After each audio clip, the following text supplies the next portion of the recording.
नमस्कार दोस्तों, आज हम एक ऐसे मुद्दे पर बात करने वाले हैं जो सीधे तौर पर आपकी जेब और देश की अर्थव्यवस्था से जुड़ा है।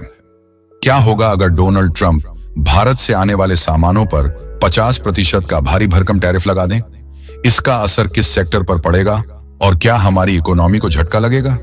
चलिए जानते हैं कौन से सेक्टर होंगे सबसे ज्यादा प्रभावित। देखिए, अमेरिका हमारे सबसे बड़े व्यापारिक साझेदारों में से एक है। हम अमेरिका को बहुत सारा सामान निर्यात करते हैं, लेकिन अगर ट्रंप की सरकार 50% का टैरिफ लगाती है तो इसका सीधा असर उन सेक्टरों पर पड़ेगा जो श्रम प्रधान हैं और जिनका अमेरिका में बहुत बड़ा बाजार है। सबसे पहला है टेक्सटाइल्स एंड अपैरल।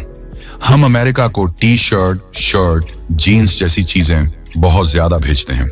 50% टैरिफ लगने से हमारे कपड़े अमेरिका में बहुत महंगे हो जाएंगे। ऐसे में अमेरिकी कंपनियां बांग्लादेश, वियतनाम या चीन जैसे देशों से सामान खरीदना शुरू कर देंगी।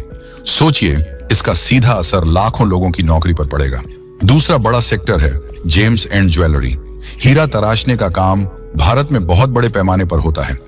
अमेरिका हमारे रत्न और आभूषणों का सबसे बड़ा खरीदार है। 50% टैरिफ लगने से यह निर्यात लगभग बंद हो सकता है, जिससे सूरत और मुंबई जैसे शहरों में लाखों लोगों का रोजगार खतरे में आ जाएगा। तीसरा है समुद्री खाद्य, खासकर झींगा। भारत का झींगा अमेरिका में बहुत पसंद किया जाता है। टैरिफ लगने से इसका निर्यात इतना महंगा हो जाएगा कि भारत के झींगा किसान और व्यापारी अपना माल बेच ही नहीं पाएंगे।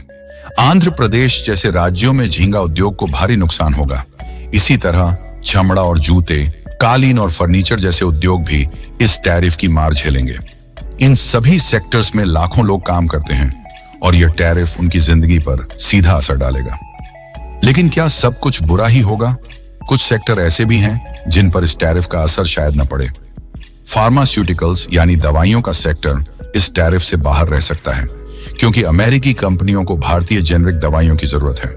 इसके अलावा इलेक्ट्रॉनिक्स और पेट्रोलियम जैसे उत्पादों पर भी इसका सीधा असर नहीं होगा। तो दोस्तों, अगर ट्रंप का 50% टैरिफ लागू होता है तो भारत की अर्थव्यवस्था, खासकर श्रम प्रधान उद्योगों को भारी झटका लग सकता है।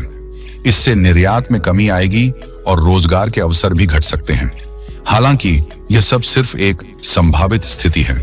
हमें उम्मीद करनी चाहिए कि ऐसा कोई कदम न उठाया जाए जिससे दोनों देशों के व्यापारिक संबंध प्रभावित हों।